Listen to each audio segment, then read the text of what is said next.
ٹھیک ہے. اعوذ باللہ من الشیطان الرجیم. بسم اللہ الرحمن الرحیم. عزیزان ایمان، آج اپریل 1982 کی 2 تاریخ ہے اور درس قرآن کریم کا آغاز سورہ الفتح کی آیت 11 سے ہو رہا ہے. 48/11. آپ کو یاد ہوگا کہ سابقہ آیات میں تذکرہ چلا آ رہا تھا صلح حدیبیہ کا.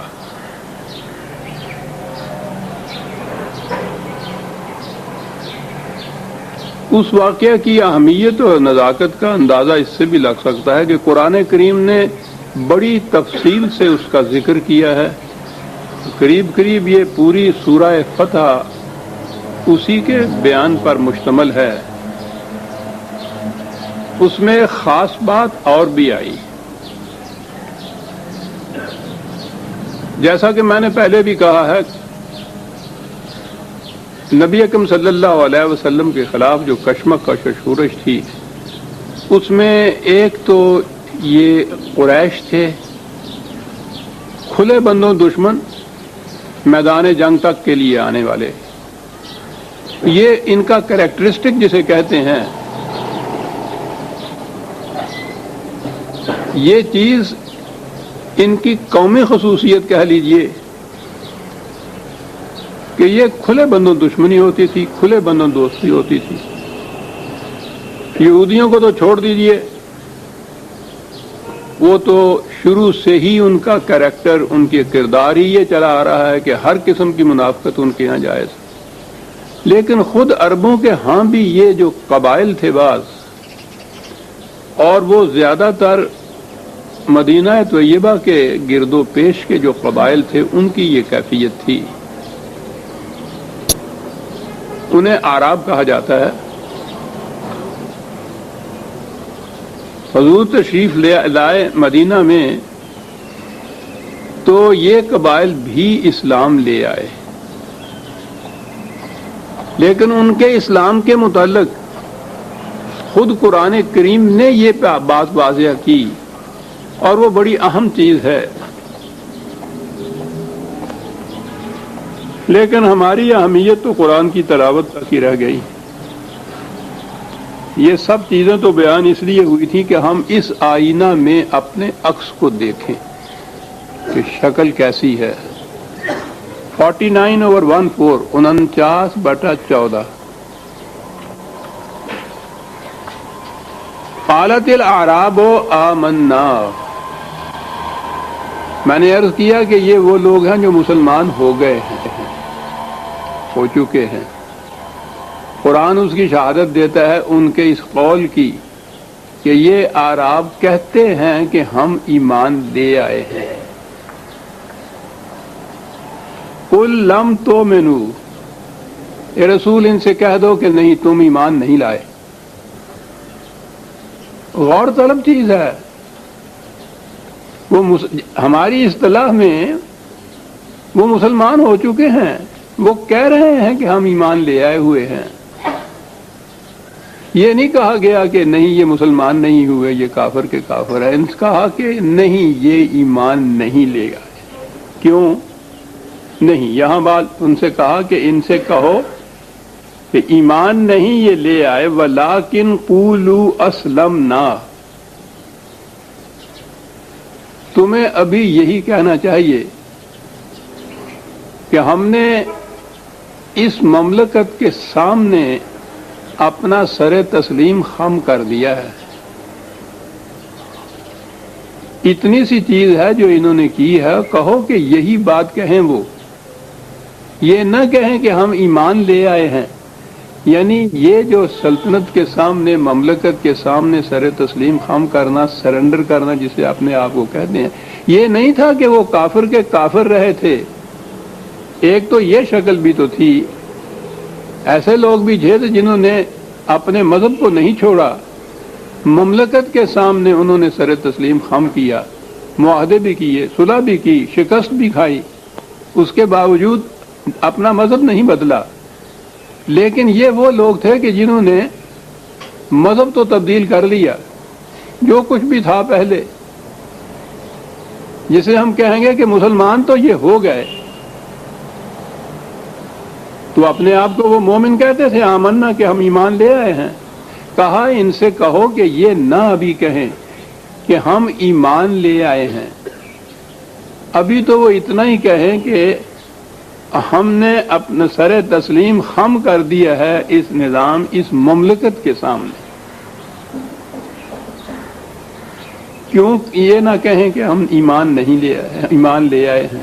ایسا کیوں کہا گیا کہ ان سے کہو کہ یہ نہ کہیں کہ ہم ایمان لے آئے ہیں؟ اس لیے کہ وَلَمَّا يَدْخُلِ الْإِيمَانُ فِي قُلُوبِكُمْ، ایمان ان کے دل کی گہرائیوں میں نہیں اترا ابھی۔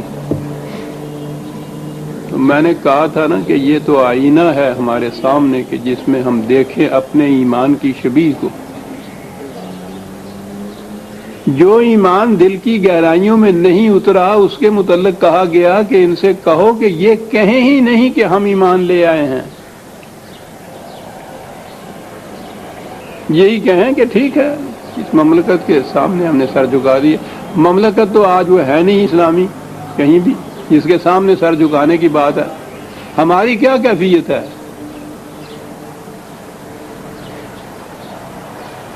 مسلمان نام رکھانے والی قوم کے گھرانے میں ہم پیدا ہو گئے اور ہم نے کہنا شروع کر دیا کہ ہم مومن ہیں، مسلمان ہیں۔ وہ کہہ رہا ہے ان سے کہو یہ نہ کہیں۔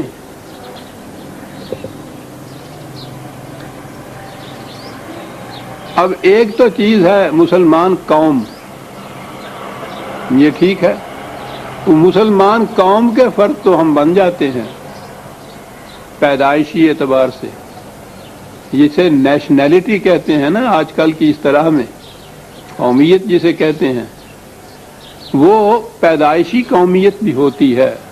جو قومیت باپ کی ہو پیدائش کے اعتبار سے وہی قومیت بچے کی بھی ہوتی ہے۔ یہ نیشنلٹی کا لا ہے، قانون ہے یہ۔ تو ہم جو مسلمان ہیں، یہ اسلام ہماری نیشنلٹی ہے۔ مسلمان قوم کے افراد ہیں اس اعتبار سے کہ مسلمانوں کے گھر پیدا ہو گئے، وہ بھی اس اعتبار سے۔ اور اگلی بات جو ہے جس سے روکا ہے کہ یہ نہ کہیں کہ ہم ایمان لے آئیں، کیوں؟ ایمان ان کے دل کی گہرائیوں میں نہیں اترا۔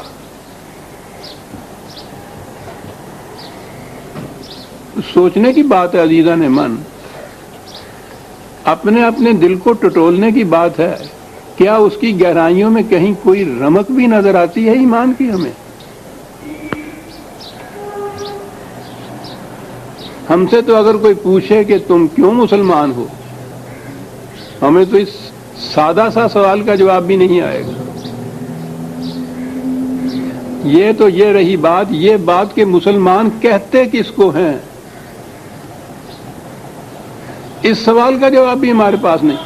شاید آپ متعجب ہوں کہ یہ ایکسٹریمسٹ ہے، یہ شخص جب بات کرتا ہے تو شدت تک پہنچ جاتا ہے۔ عزیزان من، اپنی طرف سے نہیں کچھ کہہ رہا، یہ جواب کسی عوام کی طرف سے نہیں دے رہا۔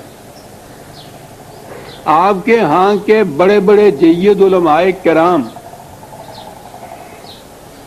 وہ جو پنجاب فضادات کمیٹی 1953 کے مارشل لاء کے بعد قائم ہوئی تھی، اس کی تحقیقاتی رپورٹ بھی شائع ہو چکی ہوئی ہے، وہ موجود ہیں۔ ملک بھر کے علماء کرام کو ان لوگوں نے وہ عدالت کی حیثیت سی اس کمیٹی کی، وہ جسٹس منیر مرحوم اس کا چیئرمین تھا۔ انہوں نے ان علماء کرام سے پوچھا تھا کہ مسلمان کسے کہتے ہیں، اس کو ڈیفائن کر دیجئے جسے انگریزی میں کہتے ہیں۔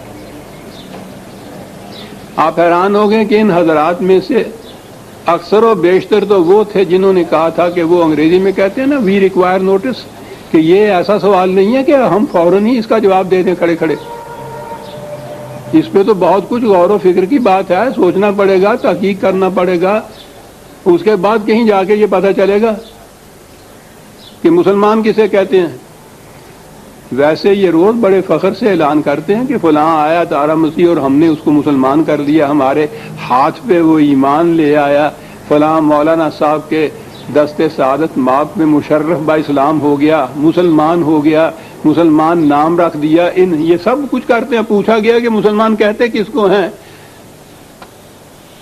تو بیشتر نے تو یہ کہا کہ صاحب اس کے لیے تو خاصا وقت چاہیے ہمیں، تحقیق کرنے کے لیے، مطالعہ کرنے کے لیے کہ مسلمان کسے کہتے ہیں، پھر بتا سکیں گے۔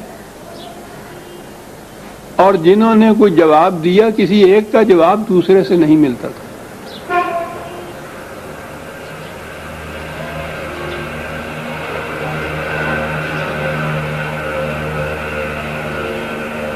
اب بھی ان میں سے دو مختلف فرقوں کے حضرات سے پوچھ کے دیکھ لیجیے آپ، دیکھیے کیا جواب ملتا ہے۔ بھانت بھانت کی بولیاں بولی جائیں گی، مسلمان کسے کہتے ہیں۔ تو یہ جو چیز ہے، قرآن نے جو معیار بتایا ہے کہ یہ کہنے کا حق اسی کو پہنچتا ہے کہ میں ایمان لے آیا ہوں جس کے دل کی گہرائیوں میں ایمان اتر چکا ہو۔ ایمان تو کہتے ہی اسی کو ہے، قلب و دماغ کی پوری رضامندی اور اطمینان کے ساتھ علی وجہ البصیرت دلائل و برہان کی روح سے یہ جو دعاوی ہیں قرآن کے، ان کو صحیح تسلیم کرنا، اور ایسا تسلیم کرنا کہ پھر یوں ہی یہ دل سے نہ نکل جائے، اس کی گہرائیوں میں اتر چکا ہوا ہو۔ وَلَمَّا يَدْخُلُ الْإِيمَانَ ایمان فی قلوبکم، کہا اب اس کے بعد اگلی بات ہے مومن ہونے کے لیے، وَإِن تُطِيعُوا اللَّهَ وَرَسُولَهُ لَا يَلِدْكُم مِّنْ أَعْمَالِكُمْ شَيْئًا إِنَّ اللَّهَ غَفُورٌ رَحِيمٌ۔ باقی رہا یہ کہ صاحب اسی حالت میں اب جب ہم سے کہا جا رہا ہے کہ ہم اپنے آپ کو مومن نام بھی کہیں، اب یہ جتنے یہ اعمال ہیں، یہ جتنے احکام ہیں، ان کی ہم اطاعت اگر کرتے رہیں تو پھر کیا ہوگا کہ وہ سب ضائع جائیں گے۔ کہا یہ بات نہیں ہے، ان کے اجر میں کوئی کمی نہیں کی جائے گی، لیکن تمہیں مومن تسلیم نہیں کیا جائے گا جب تک کہ ایمان تمہارے دل کی گہرائیوں میں نہ اتر چکا ہو۔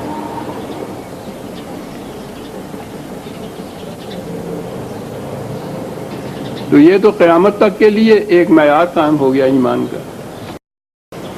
یہ تھے وہ آراب، یہ دل کی گہرائیوں میں جو نہیں اترا تھا ایمان، اس کا نتیجہ کیا تھا؟ وہی چیز جو منافقین کے متعلق قرآن نے کہی ہے نا، وہ یہی لوگ تھے۔ حدیبیہ کا واقعہ میں نے عرض کیا کہ بڑا اہم اور بڑا نازک تھا اس دور کی تاریخ میں۔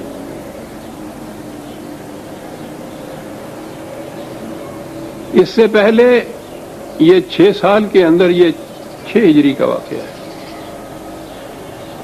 مسلسل لڑائیاں ہوتی رہیں قریش کے ساتھ، لیکن وہی ہجوم کر کے آتے تھے، مدافعانہ جنگیں کہیے ان کی، یہ باہر نکل کے مکے تک نہیں پہنچے تھے۔ یہ پہلا موقع تھا جب یہ طے کیا گیا، جنگ کے لیے نہیں، صرف کعبے کے لیے، عمرہ کہہ لیجئے، کیونکہ ابھی تو حج کے دن بھی نہیں شروع ہوئے تھے۔ یہ اس مقصد کے لیے گئے تھے، ان سے کہہ دیا تھا کہ ہم صرف اس مقصد کے لیے آ رہے ہیں، اور اس مقصد کے لیے تو کعبہ یا مکہ جسے اوپن سٹی کہتے ہیں آپ، اس ساری دنیا کے لوگ، تمام قبائل، تمام عرب، وہ وہاں آتے تھے، جاتے تھے، ہجوم رہتا تھا، میلے لگتے تھے، اور پھر حج کے دنوں میں تو پوچھو ہی نہ کہ کتنی بڑی جمعیت وہاں ہوتی تھی۔ قریش کی تو سیادت اور امارت قائم ہی اسی بنا پر تھی۔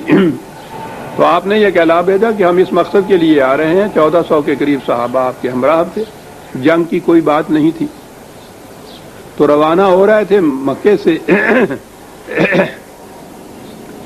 تو جن کے دلوں میں ایمان اتر چکا ہوا تھا، ان کو تو اس سے بڑی خوشی تھی کہ ایک تو کعبے کی زیارت ہوگی، پھر نبی اکرم صلی اللہ علیہ وسلم کے زیر قیادت اس قسم کا باسعادت سفر، پوچھی نہیں ان کی خوشی کا ٹھکانہ کیا تھا۔ لیکن یہ جو اعراب تھے، ان کے دل میں یہ کھٹکا تھا کہ وہ قریش تو یہاں بیٹھے ہوئے چین نہیں لینے دیتے ہم لوگوں کو، اور اب یہ فیصلہ ہے کہ ان کے گھر چلے چلے. ان کے ذہن میں تھا کہ وہاں تو وہ بھون کے رکھ دیں گے ہمیں، چنانچہ یہ ساتھ نہیں گئے. یہاں سے بات شروع ہوتی ہے. پیچھے تو وہ تھا کہ وہ جو صاحب ایمان تھے صحابہ، جب وہ نازک وقت آیا ہے اور حضور نے کہا ہے کہ آؤ، جو تم نے خدا سے اپنے بیع و شرع کا ایک معاہدہ کر رکھا ہے، اپنی جانیں بیچ دی ہوئی ہیں، ان کی تجدید کرو. اس بیعت کی، اس جو بیچا ہے، بیعت کے معنی ہے بیچ دینے والی چیز. جو کچھ تم نے بیچا ہے اس کی تجدید کرو، تصویب کرو، توثیق کرو، کنفرم کرو، کیونکہ وقت آ گیا ہے اس کے پورا کرنے کا، اس عہد نامہ کے. اور وہاں یہ بیعت رضوان جسے کہتے ہیں، وہاں یہ بیعت لی گئی تھی، تجدید کہیے نا اس بیع کے معاہدے کی. اور اس کی اہمیت یہ تھی کہ کہاں یہ گیا کہ رسول یہ آتے ہیں تیرے ہاتھ پر ہاتھ رکھ کے یہ بیعت کی توثیق کرتے ہیں، ان سے کہو کہ ان کے ہاتھ کے اوپر تمہارا ہاتھ نہیں خدا کا ہاتھ ہے. یہ تھی اہمیت اس بیعت کی. اور اس میں ایسے موقع کے اوپر یہ جو تھے یہ پیچھے رہے. انہوں نے کہا کہ وہاں جا کے تو خام خواہ اپنے آپ کو شیر کے غار میں پھینکنے والی بات ہے، وہاں سے تو بچ کے نہیں آ سکتے ہم، نہیں گئے ساتھ.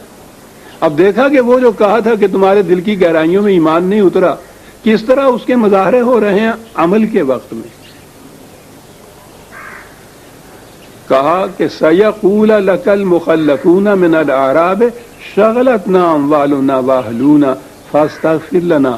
جب تم اب ان سے پوچھو گے جا کے کہ بھائی کیا بات تھی، تم ساتھ نہیں چلے، ہمارے پیچھے کیوں رہ گئے، کہا کہ یہ قسمیں کھا کھا کے کہیں گے کہ نہیں صاحب بات یہ تھی، گھر بار ہمارا ننگا تھا، کوئی پیچھے تھا نہیں دیکھنے بھالنے والا، حفاظت نہیں تھی، مال مویشی ہمارے ایسے تھے، اس لیے ہم ان کی دیکھ بھال کے لیے پیچھے رہ گئے ہیں.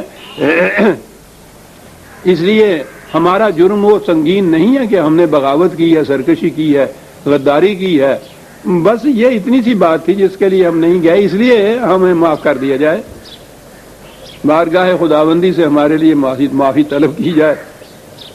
کہا یقولون بألسنتہم ما لیس فی قلوبہم. یہ ہوا دوسرا معیار،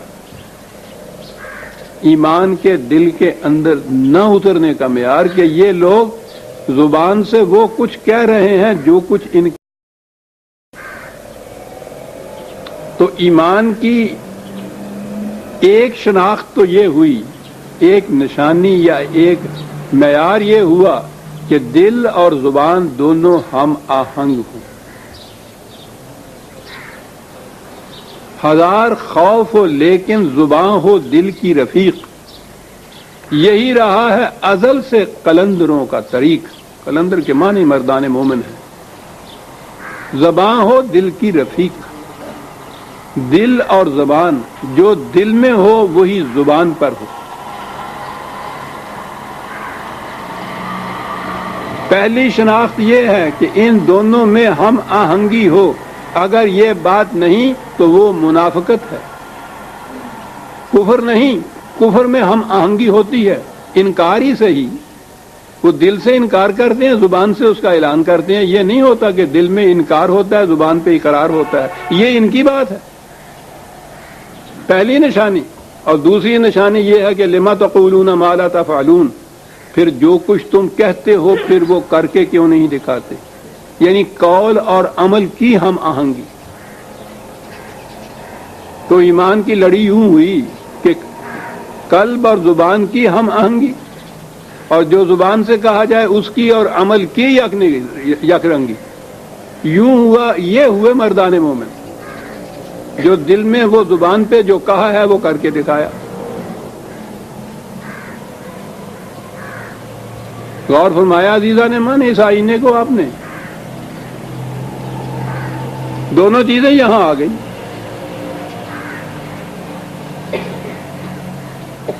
یہ وہ کچھ کہہ رہے ہیں جو ان کے دل میں نہیں ہے.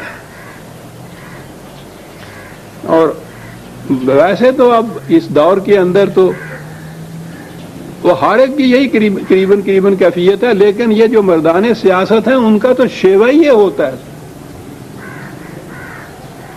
ایسی مکیاولی سیاست چھا گئی ہے ساری دنیا پر، نہ دیر میں نہ حرم میں خودی کی بیداری، کہ سیاست نام ہی اس کا ہے. ایک خاص زبان ہوتی ہے سیاست کی، ڈپلومیٹک لینگویج، کہ وہ الفاظ استعمال کیے جائیں کہ جب جی چاہے ان کا کوئی دوسرا معنی پہنا دیا جائے انہیں. زومانے الفاظ، بڑے خوبصورت الفاظ وہ ہوتے ہیں، اس میں بڑی ٹریننگ ہوتی ہے خاص طور پر. وہ بڑی الگ زبان ہے.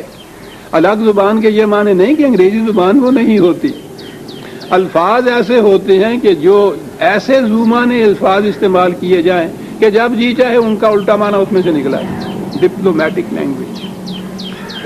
سیاست کا معیار ہی آج یہ ہے. جو اس میں سب سے زیادہ شاطر ہے وہ سب سے زیادہ کامیاب ہے. یعنی یقولون بألسنتہم ما لیس فی قلوبہم. قل فمن یملک لکم من اللہ شیئا ان اراد بکم ضرا او اراد بکم نفعا بل کان اللہ بما تعملون خبیرا. کہا یہ جو تم نے کہا ہے کہ نہیں ہم تو اس لیے رک گئے تھے کہ مال مویشی کی حفاظت کا سامان نہیں تھا، کیوں وہ بات کہتے ہو جو حقیقت نہیں ہے؟ کیا تم سمجھتے ہو کہ اس قسم کی منافقت سے، اس قسم کی دروغ گوئی سے تم قانون کو جھٹلا سکو گے؟ تم خدا کو فریب دے سکو گے؟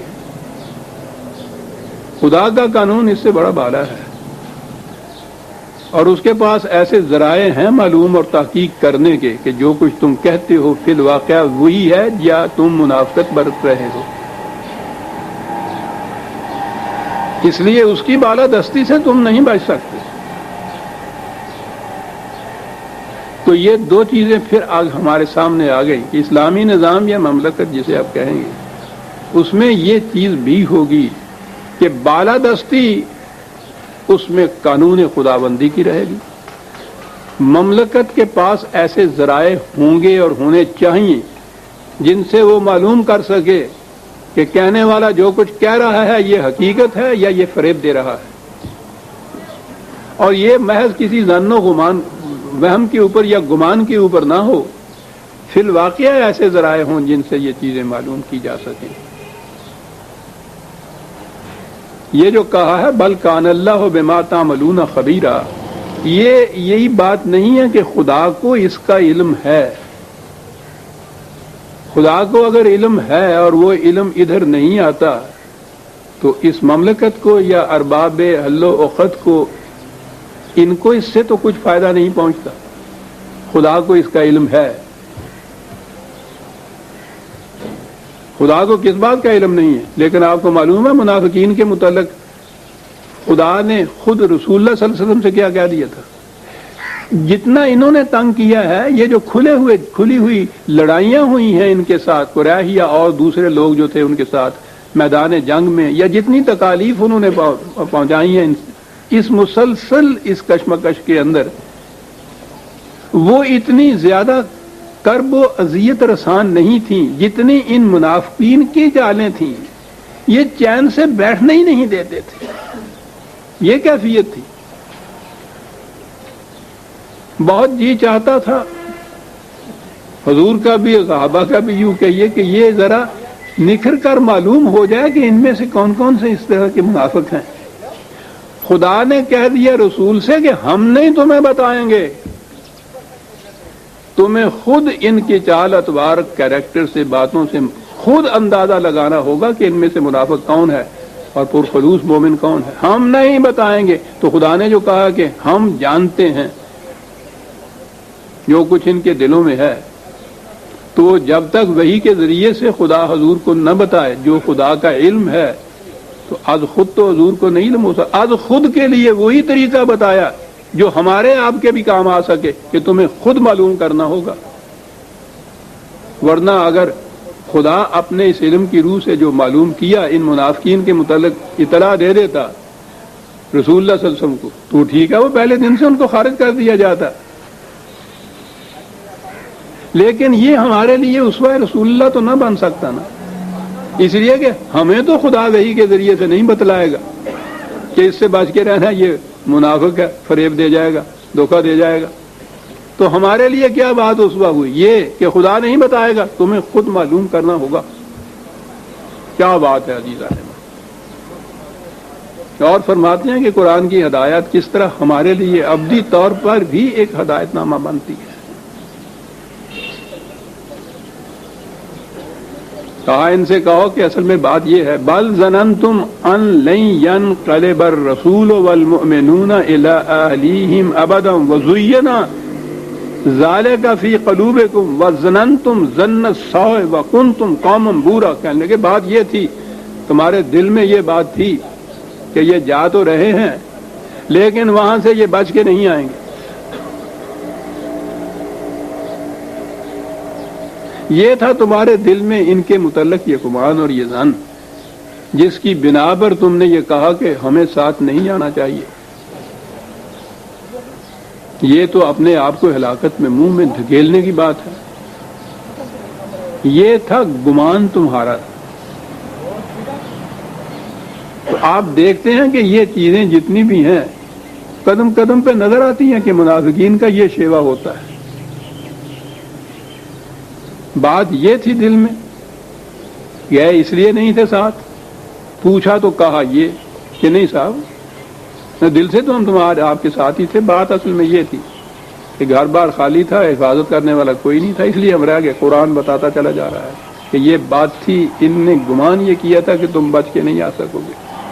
اور یہ ایک ایسی چیز تھی کہ جو ان کے دل میں، وہ قرآن نے کہا ہے کہ بدترین وقت وہ ہوتا ہے انسان کے لیے جس میں تباہی آ جاتی ہے اس کی، کہ اس کے غلط کاموں کو شیطان بڑا مزین بنا کے اس کو دکھائی دیتا ہے، دکھاتا ہے. غلط کام بہت بڑا نیکی کا کام، اچھا کام نظر آتا ہے، اسے مزین بنا دیتا ہے، وہ خوشنما بنا دیتا ہے. وہ یعنی اس کے جذبات، شیطان تو آپ کو معلوم ہے نا کہ اس کے جو مفاد پرستانہ جذبات ہوتے ہیں اپنے، وہ غلط کام کو بڑا حسین اور مزین بنا کر دکھاتے ہیں. غلط کام اگر غلط کی حیثیت سے سامنے آ جائے تو پھر تو کوئی بھی بجوز ان چند کے کہ جو دانستہ غلط کرنا چاہیں، باقی کوئی بھی اس کام کو نہیں غلط کو کہے. نقصان رساں کام کو کوئی بھی نقصان رساں نہیں کہے گا. وہ تو ہوتا یہ ہے کہ وہ ہوتا ہے تباہ کن، نقصان رساں، لیکن انسان کے مفاد پرستانہ غلط جذبات اس کو مزین کر کے دکھاتے ہیں. یہ جس قدر تباہیاں پھیلی ہوئی ہوتی ہیں معاشرے میں، وہ اس نقطے کے بہت تھوڑے لوگ وہ ہوتے ہیں جو غلط کام کو، جرم کو، گناہ کو سمجھتے ہوئے کہ یہ غلط کام ہے پھر بھی الرغم کرتے ہیں. بہت کم ہوتے ہیں وہ دھڑلے سے یوں کرنے والے. اکثریت انہیں کی ہوتی ہے کہ جو غلط کاموں کو ان کے اپنے جذبات مفاد پرستی کے بہت مزین کر کے دکھاتے ہیں. اس کے لیے بڑی بڑی اس کے لیے تعویلیں، بڑے بڑے غلط دلائل یہ پیش کرتے ہیں کہ نہیں صاحب وہ یہ بات اصل میں یوں ہے، کوئی بات نہیں ہے ایسا کرنے میں سب کچھ. اور آج تو اس کے لیے لمبی چوڑی کسی دلیل و تعویل کی ضرورت ہی نہیں ہے. کسی سے پوچھئے کہ صاحب آپ یہ غلط طریقہ اختیار کیے ہوئے ہیں دولت جمع کرنے کا، وہ کہتے ہیں کہ صاحب میں نہیں کیا ہوا ہے، سب کر رہے ہیں. چلیے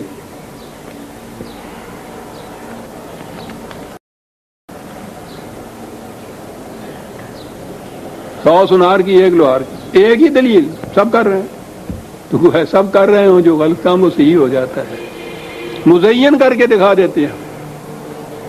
لیکن ان سے بتا دیجئے کہ ایمان کی بات ہم نے بتائی تھی کہ اس میں دل اور زبان کا ہم آہنگ ہونا ضروری ہے.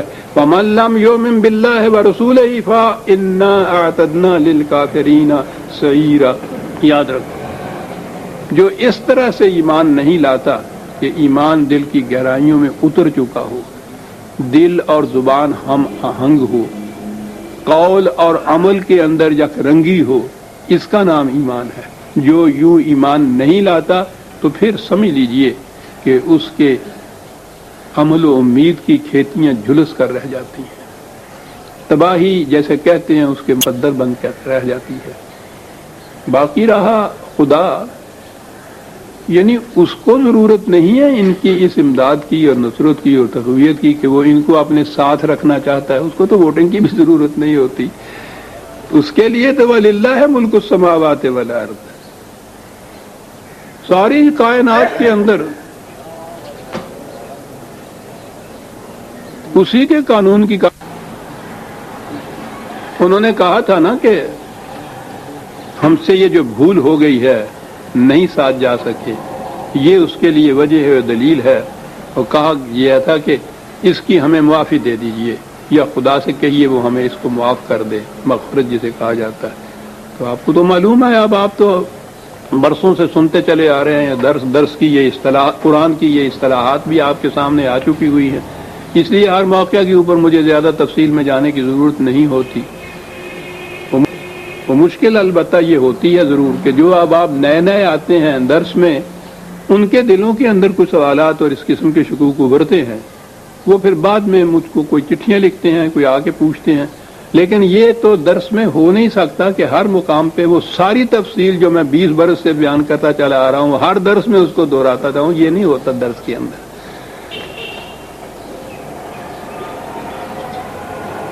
کہا یہ کہ یہ اس کے لیے کہتے تھے کہ خدا سے کہیے کہ اس معاملے میں، جسے عام طور پہ معاف کر دینا کہتے ہیں، اس کے معنی یہ ہوتے ہیں کہ اس سے ہماری حفاظت کی جائے، جو نقصان اس سے ہمیں ہوگا۔ خیر، کہا یہ خدا سے یہ کہتے ہیں کہ خدا سے یہ کہا جائے، یہ بات اس کی نہیں ہے۔ یہ جو ہے نا یغفر لمن یشاء ویعذب من یشاء، یہی بات یہ اس قسم کا من یشاء والی بات جو ہے وہ تو سارے قرآن میں بھری ہوئی ہے۔ ہر مقام پہ آپ دیکھیں گے ترجمے ہمارے ہاں یہی ہوگے کہ خدا جس کو چاہے بخش دیتا ہے، جس کو چاہے وہ پکڑ لیتا ہے۔ اس ایک مفہوم سے ان الفاظ کے عزیزان من قرآن کا سارا نظام مکافات عمل کا ڈھیر ہو کے رہ جاتا ہے۔ یہاں کا نظام عدل بھی جو ہے وہ خدا کی اسی نظام کا اصول مکافات عمل کے اوپر قائم ہوتا ہے، اسلامی نظام کا، کہ انسان کے اپنے عمل کا ہی نتیجہ ہوتا ہے۔ تباہی آتی ہے اس کی وجہ سے، حفاظت ہوتی ہے اس کی وجہ سے، کامیابیاں ہوتی ہیں اس کی وجہ سے، ناکامیاں ہوتی ہیں اس کی اپنے وجہ سے۔ خدا نے تو قوانین دے دیے ہیں، رہنمائی دی ہے، سیدھے راستے پہ چلنا، غلط راستے کی قدم اٹھانا، یہ اس کے اپنے فیصلے پہ ہے۔ اس نے دونوں راستے صرف دکھائے ہیں، یہ نہیں ہے کہ وہ جسے چاہتا ہے صحیح راستے پہ چلا دیتا ہے، جسے چاہتا ہے غلط راستے پہ چلاتا ہے، تو اس کے بعد اگلی بات جو ہے کہ پھر ان کو غلط راستے پہ چلنے والوں کو جہنم میں بھیج دیتا ہے، تو وہ تو جسے چاہتا ہے غلط راستے پہ چلا دیتا ہے، پھر اس کو جہنم میں بھیج دیتا ہے۔ تو یہ بات میں نے عرض کیا ہے نا کہ پہلی دفعہ نہیں آئی، 20 سال سے آتی چلی آ رہی۔ شکوک پیدا ہوتے ہیں یا سمجھنا چاہتے ہیں اگر آپ احباب، تو میں نے یہ بھی کر دیا ہے، آپ احباب کی محنت بچانے کے لیے میں نے سب کچھ لکھ بھی دیا ہے۔ کتاب التقدیر دیکھ لیجئے آپ، یہ میں یہ شاہ والی بحث جو ہے پورا میرا خیال ہے کہ چوتھا حصہ کتاب کا اسی کے اوپر منتشر ہے، کہ بڑا اہم ہے یہ۔ یوں ہی آپ نے یہ ترجمہ کیا کہ جسے چاہتا ہے وہ ہدایت دیتا ہے، جسے چاہتا ہے گمراہ کرتا، اور اس کے بعد اگلی بات کہ جو گمراہ ہوتا ہے اس کو جہنم میں بھیج دیتا ہے۔ سوچئے نا کیا چیزیں ذہن میں آتی ہیں قرآن کے متعلق۔ تو یہ بات نہیں ہے، اس نے کہا ہے کہ یہ کہتے ہیں کہ خدا سے کہو کہ ہمیں معاف کر دے یا بخش دے یا مغفرت کر دے، کہو یہ بات ایسے نہیں ہے کہ خدا جسے چاہتا ہے مغفرت کر دیتا ہے۔ جو شخص چاہتا ہے ان نقصانات سے محفوظ رہنا، وہ اپنے آپ کو محفوظ رکھ سکتا ہے۔ جو ایسا نہیں چاہتا اسے بہرحال نقصان اٹھانا پڑتا ہے، اور اس کا طریقہ بتا دیا، ان الحسنات یذہبن السیئات۔ غلطی ہو گئی ہے، اس کے نقصان رسان نتائج سے بچنے کا طریقہ یہ ہے کہ اس سے بہت ذرا بڑا اچھا کام کر کے دکھاؤ۔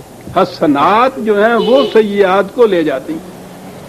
یہ ہے میں یہ شاہ کے معنی کہ غلطی اگر ہو گئی ہے اور کوئی شخص یہ چاہتا ہے کہ اس کے جو نقصان رساں نتائج مجھے بھگتنے پڑیں گے اس سے میں کسی طرح سے محفوظ رہ جاؤں، تو اس کا طریقہ یہ ہے کہ اس سے زیادہ وزنی نیکی کا کوئی کام کرو۔ نتیجہ یہ ہوگا کہ وہ اس سہو اور خطا اور اس برائی کے اس غلط کام کے نقصان رساں نتائج سے بھی محفوظ کر دے گا تمہیں، اور اس کے بعد کیونکہ یہ بہت بڑا وزنی ہوگا اور کچھ کامیابیوں کی چیزیں بھی تمہارے حصے میں آ جائیں گی۔ اس نے اصول دیا ہے، ثقلت موازین اور خفت موازین کا میزان کھڑی کی ہے، پلڑے ہیں اس کے اندر، برائیوں کا پلڑا اور بھلائیوں کا پلڑا جسے ہم کہتے ہیں۔ اس نے کہا کہ اگر کسی وقت تمہاری برائیوں کا پلڑا جھک گیا ہے، زیادہ ہو گئی ہیں، تو اس کو اونچا کرنے کا طریقہ یہ نہیں ہے کہ خدا سے کہو کہ ذرا اس کو اونچا کر دیجئے، طریقہ یہ ہے کہ بھلائیوں کے پلڑے میں زیادہ ڈال دیجئے، خود بخود وہ پلڑا جھک جائے گا، وہ اٹھ جائے گا۔ غور فرمایا کہ ایک تشبیہ سے قرآن کتنے اہم معانی بیان کرتا ہے، حقائق بے نقاب کر دیتا ہے۔ کیا طریقہ اس نے بتایا ہے مغفرت حاصل کرنے کا، میزان پلڑے کا، اور وہ یہ ہے کہ وہ ایک ایک ذرہ اس نے یہ کہا وَمَن يَعْمَلْ مِثْقَالَ ذَرَّةٍ خَيْرٍ يَرَهُ وَمَن يَعْمَلْ مِثْقَالَ ذَرَّةٍ شَرًّا يَرَهُ، ایک ایک ذرہ عمل کا اس میزان خداوندی میں، وہ قانون مکافات عمل کے میزان میں تلتا ہے۔ اب اس میں تو یہی بات ہے کہ جس قسم کے اعمال ایک پلڑے میں جائیں گے وہ پلڑا جھکے گا۔ تمہاری غلطیوں کے، گناہوں کے، جرموں کے جو کہ ذرات جس پلڑے میں جمع ہو رہے ہیں، اگر وہ جھک گیا ہے تو اس کا نتیجہ تباہی ہوگا، لیکن بچ سکتے ہو اگر دوسرے پلڑے کے اندر بھلائیوں کے اندر بھلائیوں کے ذرات زیادہ داخل۔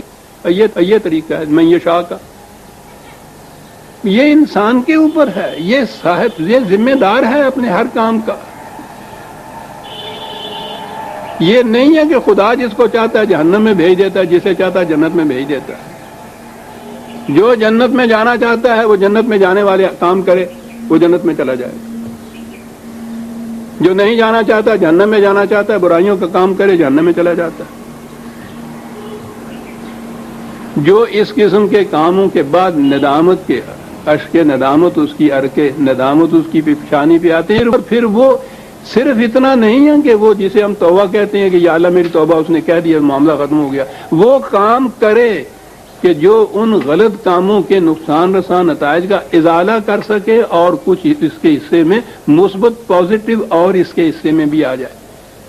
وہ کہا جب یہ کچھ کرو گے تو کان اللہ غفور الرحیم۔ کیا بات ہے دونوں لفظوں کی۔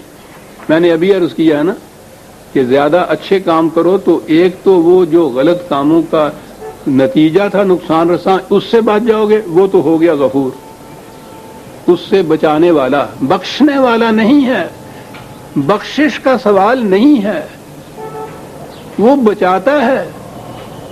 بچنا ہے، مغفرت کے معنی بچنے کے ہوتے ہیں، تو وہ غفور بھی ہے۔ اور اس کے بعد جب تمہارا یہ بھلائیوں کا حسنات کا پلڑا اتنا زیادہ بھاری ہوگا کہ اس کا ازالہ تو اس نے کر دیا، پھر اور بھی اس کے اندر ہے، تو کہا پھر سامان نشو و نما بھی ملے گا، رحمت بھی ملے گی، غفور الرحیم۔ میں نے عرض کیا تھا نا عزیزان من، قرآن کی آیات میں جہاں خدا کی صفات آتی ہیں وہاں کھڑے ہو کے سوچنا چاہیے کہ یہ دو لفظ کیوں قرآن لایا، یہ ایک لفظ کیوں لایا، بڑا اہم ہوتا ہے وہ۔ اور وہ تو اس کے نکات جو ہیں، اس جو پہلے بیان کیا گیا ہے، حقیقت میں اس کی تائید میں ہوتے ہیں۔ یہ خدا کی صفات جو بیان ہوتی ہیں، یہ یوں ہی نہیں ہوتی کہ شاعری جو ہے کہ یہ لکھ دیا تو کیا، وہ لکھ دیا تو کیا۔ غفور الرحیم۔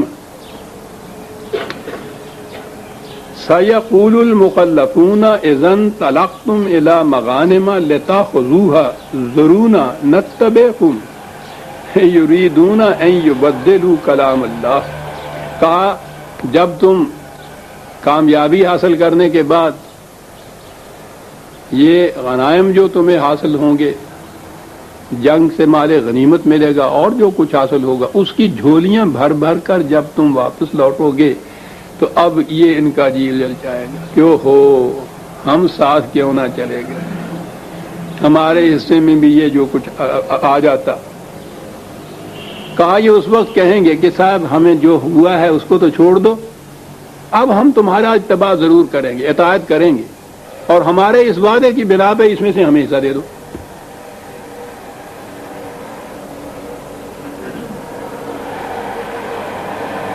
ہماری توبہ تو ہوتی ہے زبان سے یہ کچھ کہہ دینا کہ ہاں صاحب بھول ہو گئی ہماری، یا اللہ میری توبہ، یا میری توبہ، تاکہ اس میں سے کچھ حصہ مل جائے ہمیں. وہ جنت کی نعمات جن کا وعدہ کیا گیا ہے وہ اتنا کہنے سے مل جائے. اس نے کہا یہ بات نہیں. یریدون ان یبدلوا کلام اللہ. ہاں ہاں کہتا ہم نے قانون بتایا ہے کہ کیا ہے، اور قانون یہ ہے کہ سیئات جو ہیں ان کا ازالہ حسنات کا پلڑا جھکے گا تو ہوگا. یہ ہمارا قانون مکافات عمل ہے. اب یہ جو کہتے ہیں کہ جو ہم نے پہلے وہ غلطیاں کرنی، گناہ کر دیے، جرم کر دیے، اس کی وجہ سے سیئات کا پلڑا جھک گیا ہمارے ہاں کا، تو یہ نہیں کہ اس کے ازالے کا جو کچھ قرآن طریقہ بتایا ہے، خدا نے جو قانون بتایا ہے اس کے مطابق یہ کچھ کریں حسنات، تو وہ جو کہ نہیں چاہتے یہ ہے کہ ان کی صرف بات مان لی جائے کہ ہاں صاحب جو کچھ پیچھے ہوا اس کو چھوڑیے، مٹی ڈالیے اس کے اوپر، آئندہ ہم آپ کیا اطاعت کریں گے، اور جو کچھ یہ غنائم وغیرہ ہیں وہ ہمیں بھی دیجیے. کہتے ہیں یہ خدا کے قانون کو تبدیل کر دینا چاہتے یہ ہیں کہ خدا کا قانون ان کے حق میں تبدیل ہو جائے.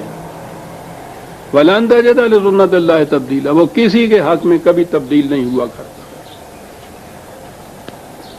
قانون تو وہی ہوتا ہے قابل احترام جو کسی کے حق، اسی وجہ سے جس میں تبدیلی نہ آئے.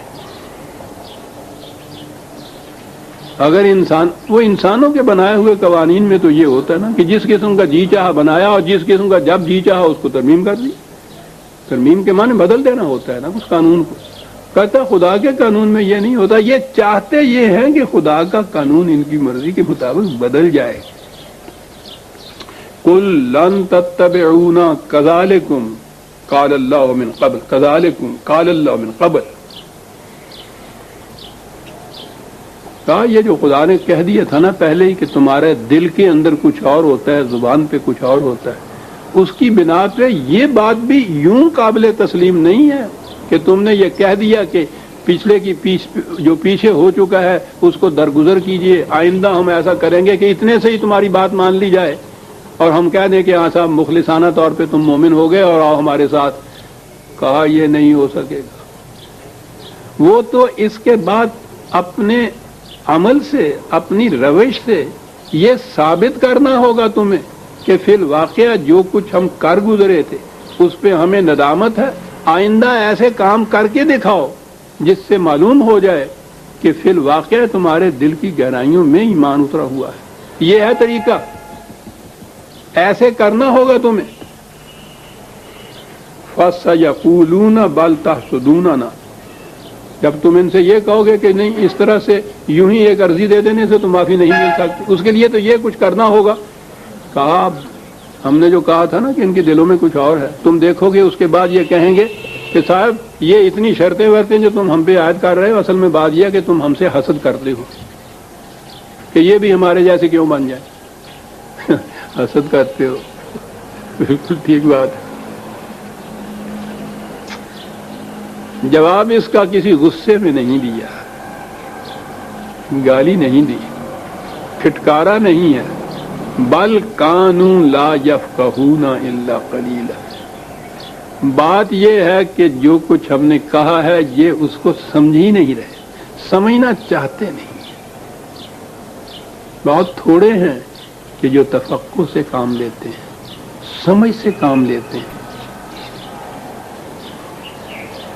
یعنی آپ غور کیجئے کہ کیا بات ان کے خلاف کیا بات کہی ہے. یہ کہی یہی ہے کہ یہ سمجھ سے کام لیتے تو یہ بات ایسی نہ تھی جو سمجھ میں آ نہ سکتی.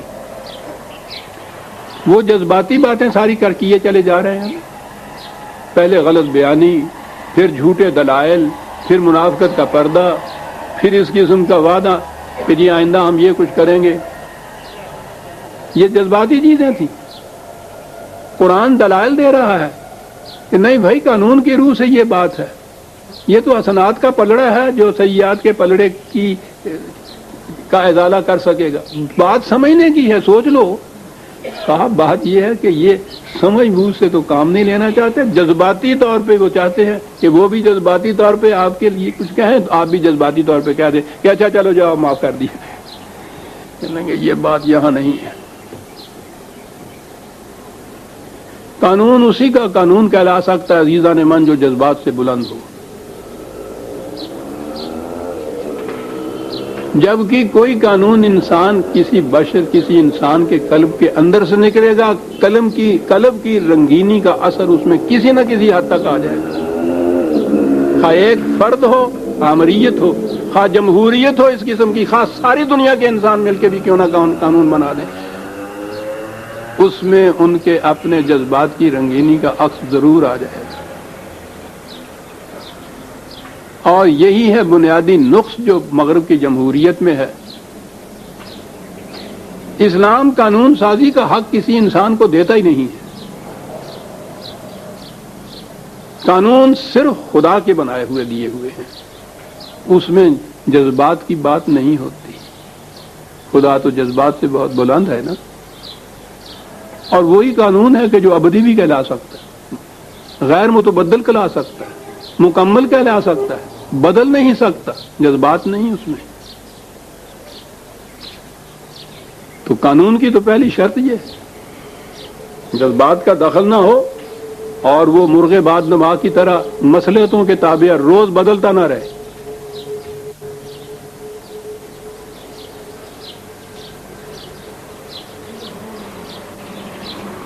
قل للمخلفین من الاعراب ستدعون الى قوم اولی باس شدید تقاتلونہم او یسلمون فإن تطیعوا یؤتکم اللہ اجرا حسنا وإن تتولوا كما تولیتم من قبل يعذبکم عذابا علیما.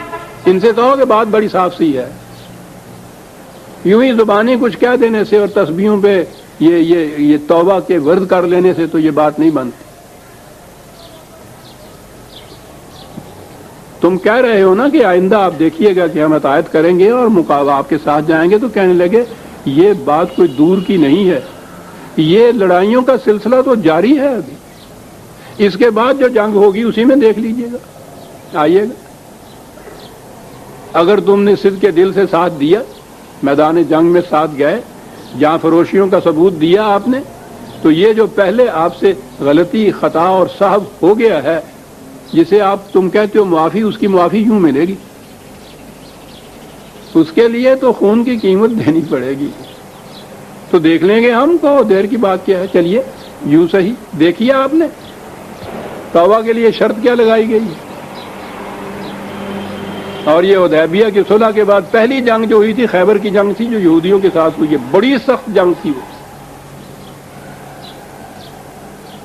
غنیمت یہ ہے کہ وہ پھر آخری جنگ ان کے ساتھ کرنی پڑی. پہلے تو انہیں مدینے سے نکالنا پڑے گا، روز کوئی نہ کوئی سازش، روز کوئی نہ کوئی شرارت نکال کے باہر. انہیں مقام تھا وہ خیبر، یہ وہاں بس گئے تھے، وہاں بسا دیا گیا تھا. وہاں بیٹھے ہوئے بھی سازشیں کرتے تھے، باہر کی طاقتوں کے ساتھ مل کے مسلمانوں کے خلاف سازشیں کرتے تھے. جنگ پہ اتر آئے ہوئے تھے، قلعے بنا لیے ہوئے تھے. تو یہاں سے فارغ ہونے کے بعد پھر اگلی جنگ جو ہوئی ہے خیبر کی جنگ تھی، وہ آخری جنگ تھی جہاں سے ان کو پھر پورے ملک سے ہی نکال دیا گیا. یہ وہ قوم ہے جو اصلاح کے حد سے آگے بڑھ چکی ہوئی ہے، لا علاج ہو چکے ہوئے ہیں مرض اس کے منافقت کے. ملک میں نہیں رہنے دیا گیا. یہ تھا وہ جنگ خیبر جس کے متعلق کہا کہ جنگ آنے والی ہے، ہونے والی ہے، آؤ اس میں شریک ہو. اگر وہاں تم نے واقعی اطاعت کی تو پھر تم دیکھو کہ اجرن حسنا کتنا ملتا ہے تمہیں. اور اگر اسی طرح سے تم پھر گئے جیسا کہ اس سے پہلے پھرا کرتے تھے، تو پھر یہ جو تمہارے خلاف سزا ہے پہلے سے بھی زیادہ علم انگیز سزا ہوگی تمہاری، جو کچھ تم کر رہے ہو. ہاں قرآن ہے نا کہ یہ جو ہم نے کہا ہے کہ اسی طرح سے اگر پیچھے رہ گئے تم تو پھر وہی کچھ کیا جائے گا جو ہم کہہ رہے ہیں. لیکن لیسا علی الاعمی حرج ولا علی الاعرج حرج ولا علی المریض حرج. کہنے لگا وہ یہ نہ سمجھ لیجئے گا کہ اس میں استثناء نہیں.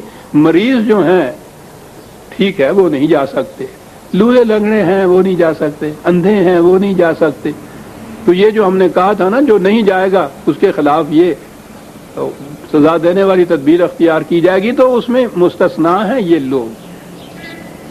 یہ نہ سمجھ لیں کہ صاحب ہم تو اس معذوری کی وجہ سے نہیں جا سکے، ان کی معذوری تو قابل فہم ہے، وہ مستثنا ہے اس سے۔ وَمَن يُطِعِ اللَّهَ وَرَسُولَهُ يُدْخِلْهُ جَنَّاتٍ تَجْرِي مِن تَحْتِهَا الْأَنْهَارُ، اور پھر جو اطاعت کرے گا خدا رسول کی تو اس اطاعت کے بدلے میں یہ جو کامیابیاں حاصل ہوں گی، کامرانیاں، فائز المرامی جتنی چیز بھی جس کو وہ جنت سے تعبیر کرتا ہے، اور آپ کو معلوم ہے کہ وہ ایمان اور اعمال صالحہ کی بنا کے اوپر جو ایک مملکت قائم ہوتی ہے اس کے نتائج حسنہ کو وہ اس دنیا کے اندر جنت قرار دیتا ہے، اور یہی پھر آگے بڑھتی ہوئی چلی جاتی ہے، آخرت کی جنت بھی اس کا نام ہو جاتا ہے۔ کہا انہیں یہ کچھ حاصل ہو جائے گا، وَمَن يَتَوَلَّ يُعَذِّبْهُ عَذَابًا أَلِيمًا، اور جو پھر اس سے پھر جائے گا پھر اس کو دردناک سزا دی جائے گی۔ اور آپ کو پتہ ہے کہ یہ پھر جانے کے والوں کے متعلق قرآن نے جو دردناک سزا کہی ہے، قوموں کی زندگی میں وہ سزا کیا ہوا کرتی ہے؟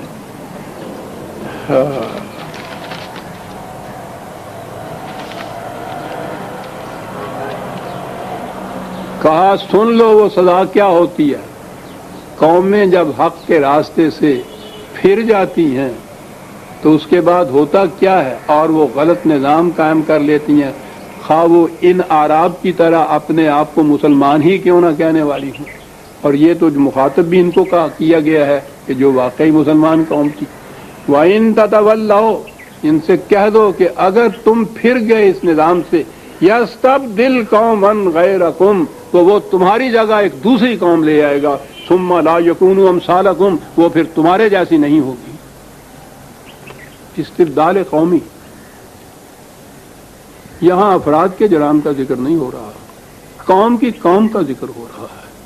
قوم غلط نظام اگر قائم کرتی ہے اور اس کے تابع زندگی بسر کرنے پہ مطمئن ہو جاتی ہے تو پھر اس کا آخری جو جس عذاب جس کو ہم نے سمجھا ہمارے ذہن میں وہ وہی ہوتا ہے کہ وہاں جا کے قیامت میں جہنم میں وہ عذاب کے معنی یہ ہیں، ایسی سزا اس کی، ایسا انجام، ایسا عواقب اس کے اس قسم کے جہنمی۔ اور اس میں یہ بتایا کہ قوم جب یہ کرتی ہے تو اس کا نتیجہ پھر یہ ہوتا ہے کہ اس کی جگہ ایک اور قوم آ جاتی ہے، وہ لے لیتی ہے، وہ اس قوم جیسی نہیں ہوتی۔ انہی جیسی اگر وہ قوم ہو تو پھر اس تبدیلی کے معنی کیا ہوئے؟ پھر تو کوئی بات ہی نہ ہوئی،